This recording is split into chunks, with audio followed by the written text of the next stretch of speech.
MP here now. Because I think he must go into Riverdale as well. Yes. Okay, that means he must be able to the side that take you to go through to Gubay and all that side then. Yeah, but the But thing is, my brother, the issue is those areas. There's an extensive whatever noise background there.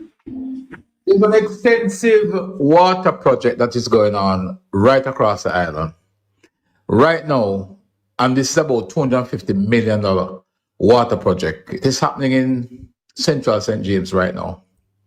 It is happening in South St. James right now. It is happening in parts of St. Elizabeth. It is happening in parts of Trelawney, St. Anne, all over Jamaica. Because remember, guys, that the last time we've had a significant water, all-island water project was back in the colonial days. The PNP attempted to do something some time ago. And this is about probably in the 70s. The last time water pipes were laid during the 60s. Those water pipes are now dormant. Most of them are rotted and damaged. That's why the water distribution is such a big problem in Jamaica. The PNP is guilty of starting these projects, never completed them. Remember that water main that run all the way from up in the hills, coming along 6 Mile out into Ferry. And when the JLP did the examination of those pipes, some pipes were run and they weren't even connected. And of course, the country would have paid monies for these water mains to be run.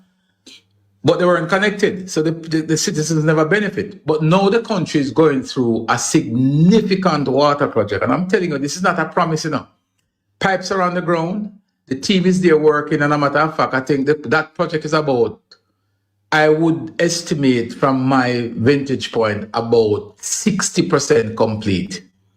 And that's the water project in St. James Central. I would say it's about 60 to 65% complete. And I can call somebody and get a more accurate number in percentage completion. The same thing for South St. James, which is in Homer Davis's constituency. Significant water project running all the way from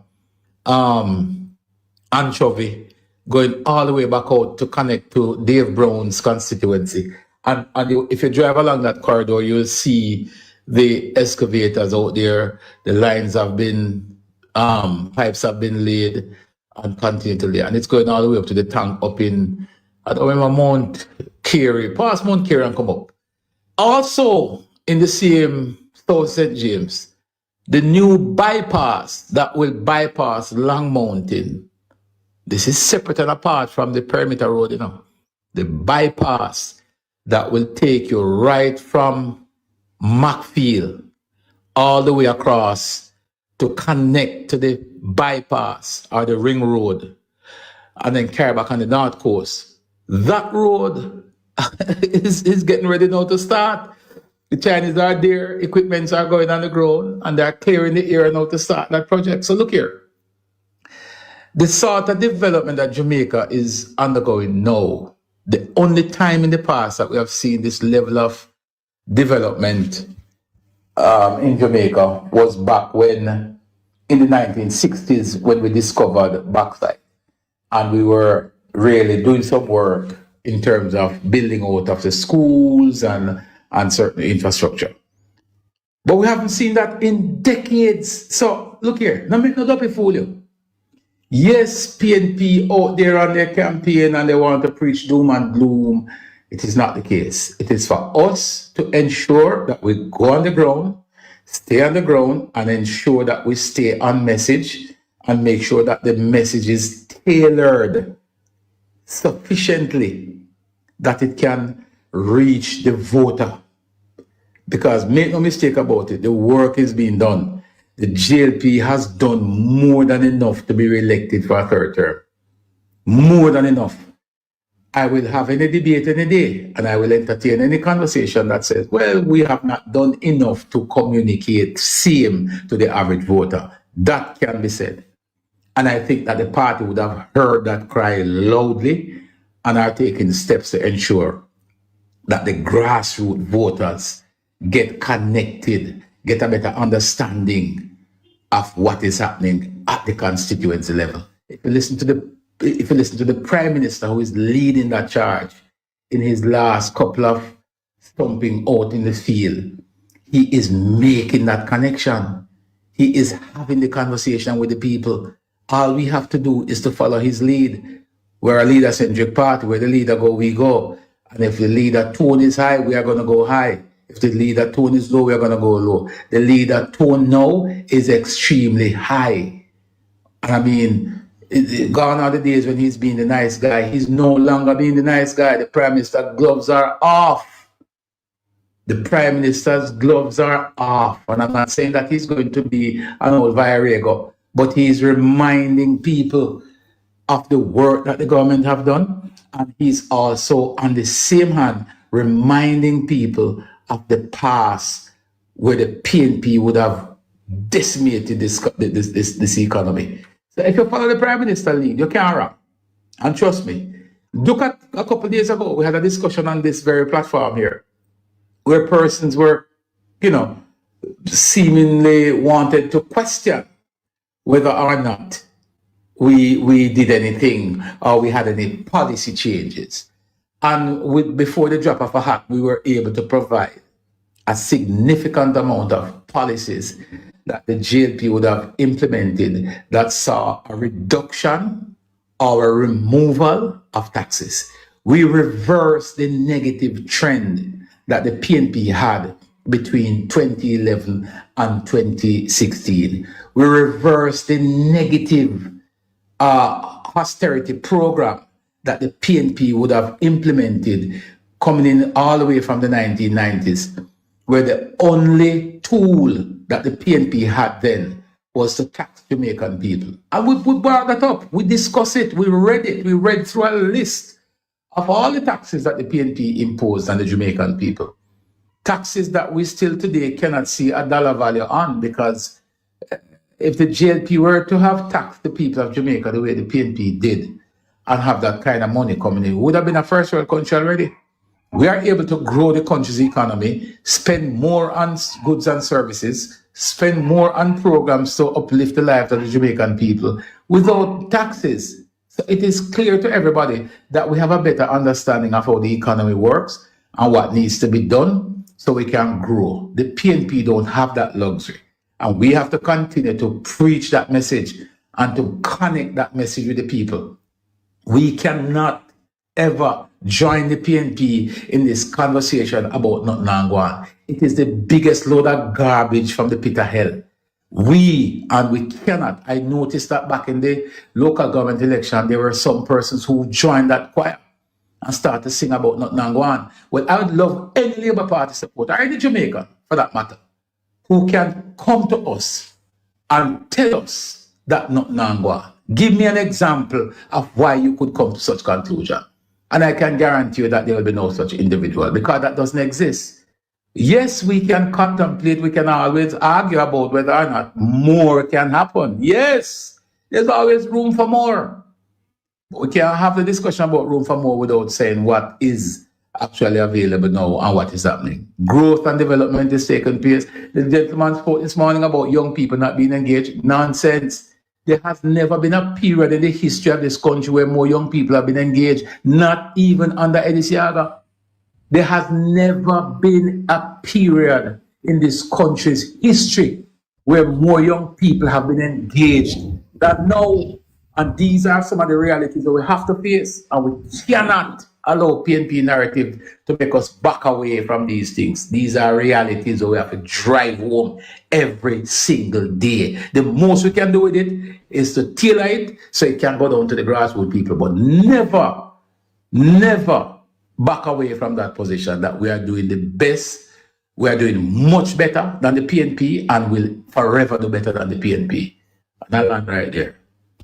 Chaps, this is the reason, why I'm so mad at the MP caretaker here in Southern St. Catherine.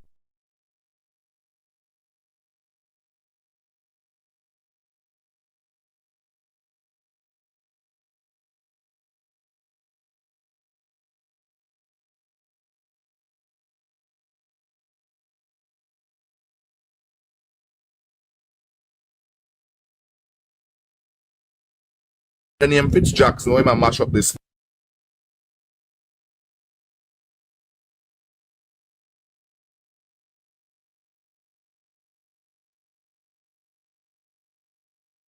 around and try to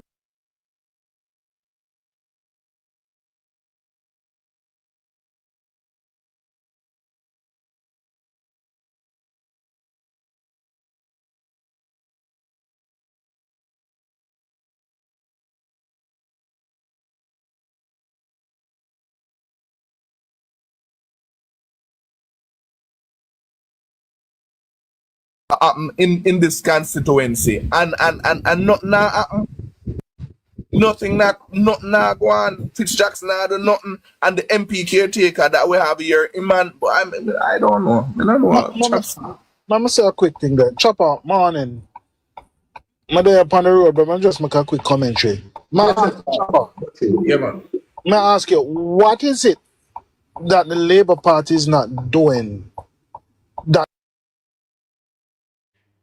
if PNP drop the ball a million times, their people are so forever loyal to them? They have not been doing a good job. They have not been a good steward of anything. The funds that have got their constituency, they have always dropped the ball.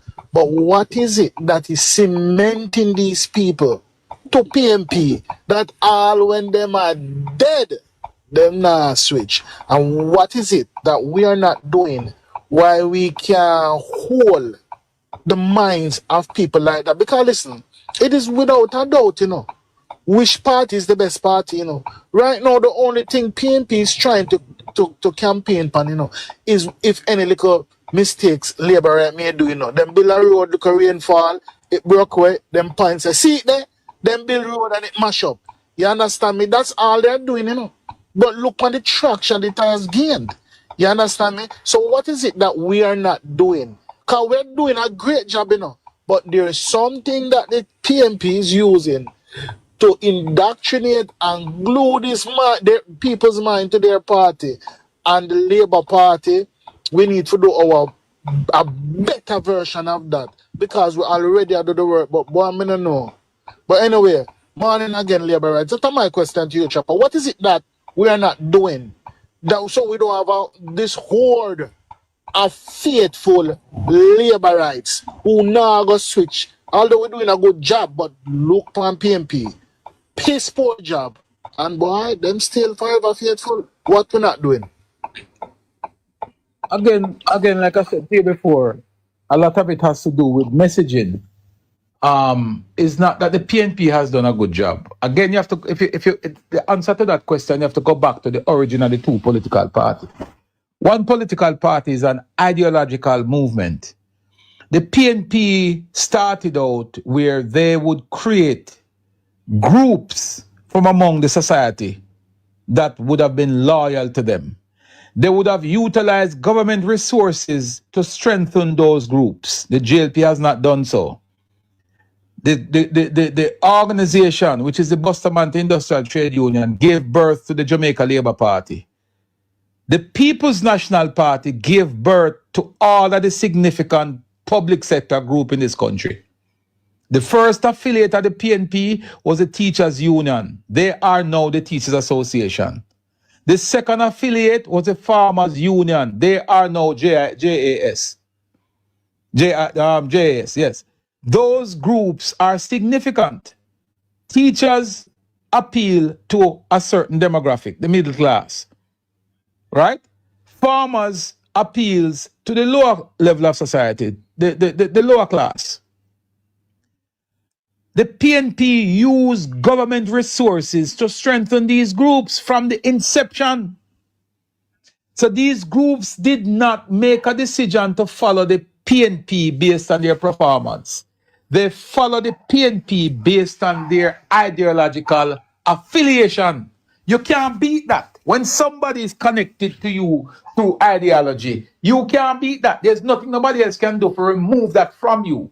And what one would be asking is that the JLP now should change from who they are. A political party that appeals to the grassroots, the masses, the poor people. and now go to an ideological movement. And that is virtually impossible. It's going to be difficult for us to do that.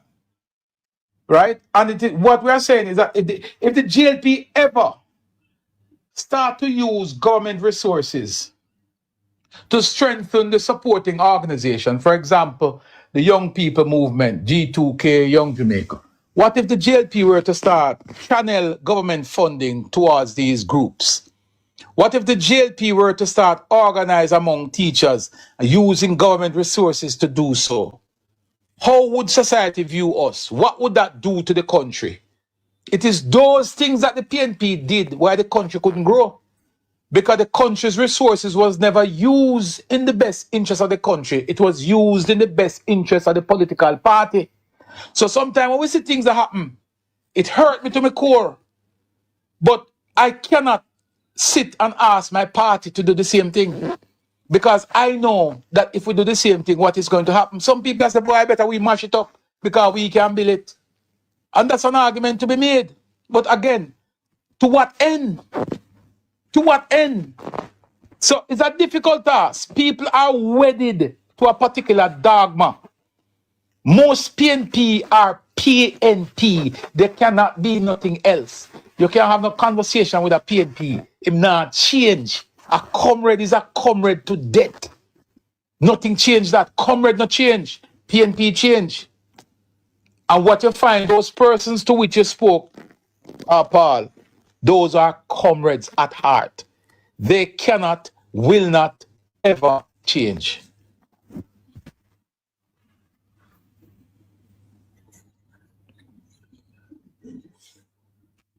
But one of the things, Chopper, when I say what the comrades them good at, because me keep on try to beat Fitz Jackson for a man, and one of the things when I say they're good at.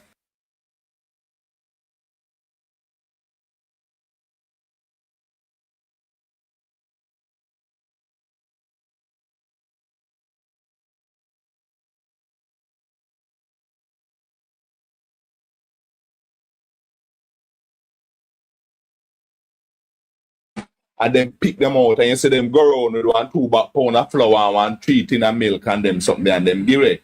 And them give them $5,000, $7,000. And those same people, you see them come around now and them start tell the people them say, boy, Fitz Jackson I do this and Fitz Jackson I do that, or this a PNP person I do this and P. The thing is, with Jamaica Labour Party, they don't do handout. That's us. We do not do handout. You understand? And when the PNP will find out the PNP, because look at it this way, the money where PNP is supposed to use and fix up them constituency, they might use it to give out handout. And me can't talk with that with facts. So anybody want to come sue them can come sue. You understand? It's just plain facts. Me evidence is there. You understand? I'm very frustrated and upset because this constituency that I'm in, nothing literally not happen. And people are going to say nothing not happen. So me have to put some people in them place the other night. Even though me can't walk and have to use scratch. You understand? me when name the chaps, only God he knows. These people, them me pissed off. Honestly. But the thing is, in a constituency where there's a PNP MP, one have to start to make it known to the people that your MP gets the same resources like every other constituency. Fitz Jackson don't get any less than Terlang. He doesn't receive any less support than Robert Miller. He gets the same support from the government. Now the question must be asked, what it is that Fitz Jackson is doing with the money and the resources that comes to him. Is he circumventing the system of implementing projects and utilizing the money to pay for political loyalty? These are some of the questions that you have to ask. You have to ask your community and your constituency to ask. But Chopper, may I interrupt? But the PNP, none of them deep rural area you know of. Them not really get voting because of performance. Because of the handout mentality, a man can always say, oh, me can check my council and get a $5,000. Oh, me can go check my PNP and get a 5,000. What do you mean one day that him give me some liquor? All them talk there. Why is them sitting there good? But the mentality we then create on the people them is to do it constantly and everything is okay, which is a counterproductive move, counterproductive strategy. The same thing with Mario are face. We are face here, so. Because what them doing, then channel the government resources into some projects that might trickle back down cash in a their own comrades pocket. So whilst then also give the handout, if then let go one project and then take the comrade them so illiterate, the fool them, we know that the project require 50 choka mall, out of the 50 choka mall, but use 25 and then they share up the next 25 when they sell it amongst themselves and anything they make the project not do properly, and then over time the problem when them claim say them get rid of come back probably in a worse form. And then do this constantly over Jamaica. That's why you see all them do a come back on patch. And them do the most patching, and that's why you see Andrew Willis come up with a different strategy and say, no man, some of them are road that definitely cannot be patched and left alone. Them have to go completely get dig up and build back over with better material and more material. Or then do a be a counterproductive strategy, and just as you say, then come in at the communities them, then find the most prominent businessman, then throw themselves on him, then find the most influential family, then throw themselves on him, and then just give to that family, and then make that family control that the immediate space where him the inner. Okay, so I raised my hand in the comment because I wanted to come in. I've been listening and I wanted to reply to the questions that Mr. Distant asked. And I will say to you, based on what I have observed over the years, as a little young person come up in a politics too, now me think me a big woman, big woman in a politics. I have lived in a constituency that have the Jamaica Labour Party have the highest voter turnout on record. But yet that constituency, after that record win, the PNP had the constituency for 30 odd years, right? And during that time, as a little girl growing up, I saw how the PNP gained strength because a lot of persons in the constituency eventually got fed up. Because every time the election call, they voted, but the PNP still win. So there's a lot of persons who are not traditionally PNP. And I speak specifically to my constituency that I observed. So traditionally they are not PNP, them roots are JLP, but they switch because at the time, if you wanted any benefit, if you wanted to benefit at any at all, you would have to side with them. So that is one way how the PNP retain people being loyal to them. Now, since 2019, the MP died. We have by-elections and the Jamaica Labour Party won. And again, look at it. The voter turnout was record. And this win, I think, is the second highest voter turnout in what the PNP claim to be a traditional PNP seat and a traditional, them say, I feel them safe seat. Peter Phillips is on record. Peter Phillips is on record saying, we see it after we see it a PNP safest seat, right? So how is it that when the by-election called and then there's a candidate and you found that the Jamaica Labour Party come out victoriously with more votes, right? On record. And now, then after that, we had another election and the Jamaica Labour Party won again. I will say this. The Jamaica Labour Party's base is just as big and just as strong as the PNP. And I will say we have a good number of people who are not tribalistic, as one might think. People hate to win. No, people hate to lose. People like to be a part of winning. So if you're on the side that lose, that means your candidate fumble, your candidate not do a good job, your candidate, because I think being an MP is such a big responsibility, you know. And if you don't surround yourself with proper people, make a strong team, then you're going to find yourself in a serious position because constituencies are big. And a lot of times people want to be able to speak directly. They want to feel like they're a part of something. And this is one thing I will say the PNP do to feed them people. They do it. The Jamaica Labour Party tends to look out for Jamaicans. They are not as tribal. My MP, I have never seen her picking sides or say she'll look out for no specific area because the Ongo Labourite area or nothing to that effect. This is PNP's type of politics. So the people know, the people who support the PNP, they know if they want to eat the crumbs off a PNP table, them have to stay loyal to PNP. While Jamaica Labour Party supporters and swing voters, they know that if they have a good candidate and they have a good representative, everyone benefits.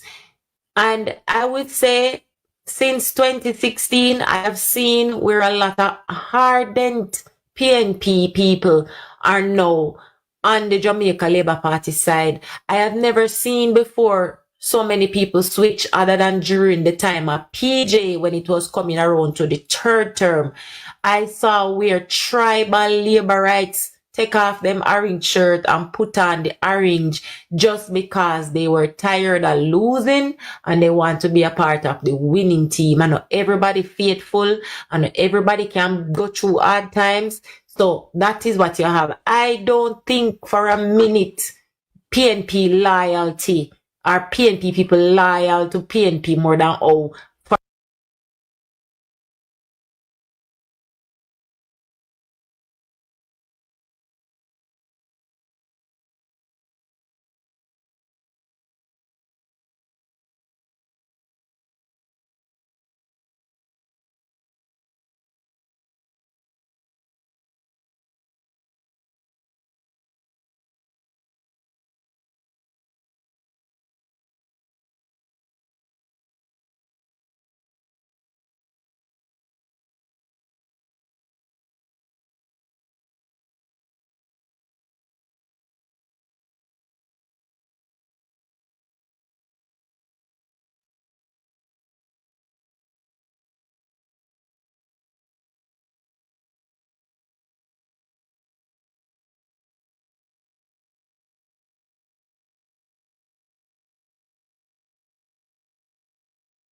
a lot of PNP people very loud.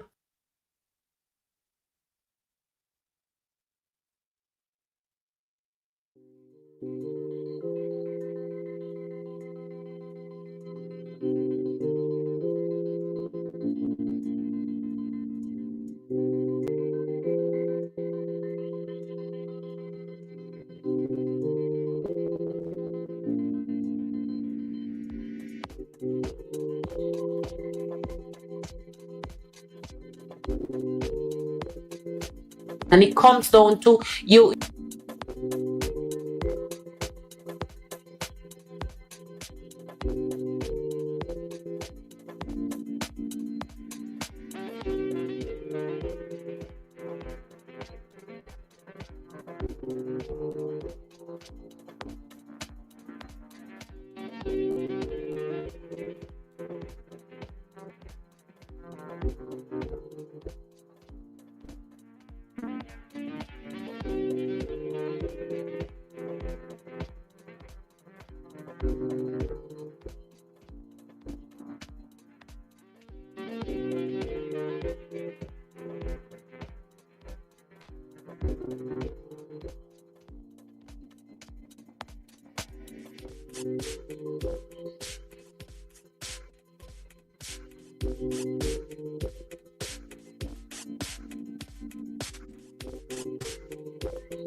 Young kids grow up believing, so the young people, let's say in their 20s, 18 to 20, or even early 30s, they grew up on that particular political party. And so that is the reason why they vote that way. They don't understand why. They don't know why. They don't, really, some of them don't even care why. So that should answer a part of your question. And then it's really when they have made the decision that they're going to vote on true values. When they make the decision that, you know what, I'm going to really dig deep and find out which political party is actually doing the work, which political party is corrupt. Why do I need to switch? Actually really listen to what a politician is saying. Stop thinking about the money in their pocket, because it's not yours. Work for your own money. And that is when you will start to really understand what it is you're voting for. And then at that time, any well-thinking person, if they're a PNP, they're going to switch to JLP. And if they're a JLP, they're going to say, well, me I stick with JLP because that's what I see at them. Me see I carry this way. So I hope that gives you some clarity.